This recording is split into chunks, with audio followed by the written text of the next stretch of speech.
So now we're going to learn about the equivalence division lemma. So don't afraid by seeing the name and seeing the definition.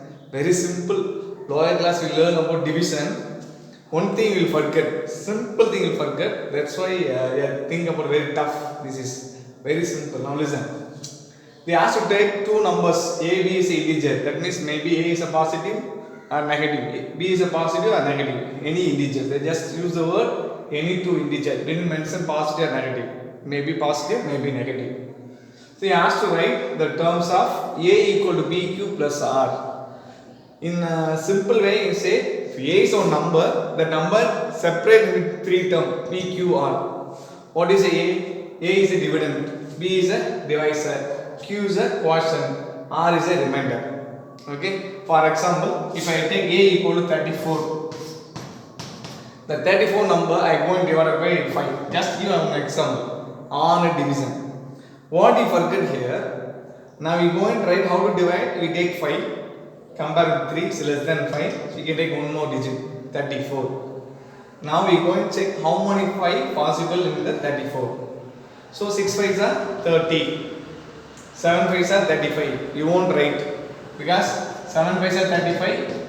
We can't write because that value should be equal to 34 or less than 34. So we can take the maximum possible. At the same time, we won't write what there. 4 also. So 5 4s are 20. Then what will come here? 14 will come. Now listen, that remainder should be less than the divisor. So there also you have to concentrate. So you can write at the maximum number of times. Just to refer the basic of division. Because if you are strong in basic of division, then beautifully able to understand this concept. Okay, that's why again I am reminding the basic. So we can't write what very less times. 4 times that remainder should be less than this 5. Now 14 is more than 5. So division is what wrong. So maximum time, how many is possible? Maximum how many is possible? 35. So 6 5s are 30. So 6 times possible. So what is the remaining main point you have remaining? We are subtract and write. Okay, please remaining we are subtracting. So subtract and write the value 34 minus 30 equal to 4. This is the main important. We are doing, but you have forget that minus you will forget. So 34 minus 30 equal to 4. So when you work coding, automatically write 4. Why I mention again minus minus? I will explain with one more sum. We will get the importance of that minus. So now we check the remainder is less than the divisor. So the division part over. So the 34 I can write that multiply 5 6 I can multiply and write in this value. So 5 into 6 plus that 4. What is the name? This is the quotient. This is what a divisor. We give a name as what P.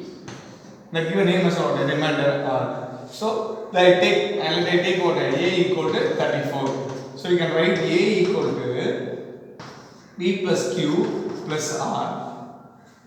It is for simple for only the integers, positive integers. Suppose a negative, what do you do? For example, in your book example 2.2. 2.2 they given first sum they given A equal to minus 12 and B equal to 5. They asked to find what is a quotient, what is a remainder. What is a quotient? What is a remainder? See, very simple basic division only you are going to do. Now you are doing both are positive. Divisor also positive. Dividend also positive. Now listen. Minus 12. Minus 12 right here. So it's very important. Minus 12 divided by 5. How many is possible? That's the main place here. You have to write the value. The value should be less than the minus 2. At the same time, the remainder should be less than the 5. So how many is possible? That's why I told go to the maximum number of times. Don't go more than. Don't go very less also.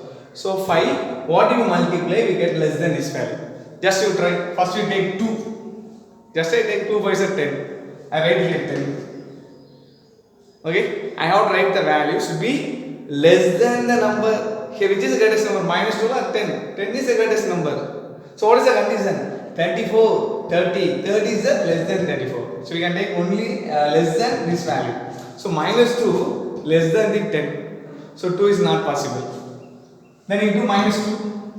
Then minus 10. Now also which is the greatest number? 12 is more than 10. If you multiply negative, what will happen?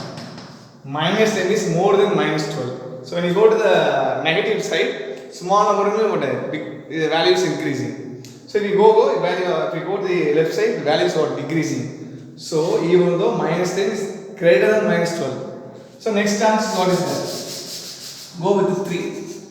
If we take minus 3, what will happen? We have to multiply. So multiply 5, 6 or 30. Like this you multiply 5 into minus 3 minus 15. 5 into minus 3 minus 15. Now minus 15 is less than minus 12. Yes or no? Okay. Minus 15 is less than the minus 12. Now what is our next condition? That's why I told please don't forget subtraction.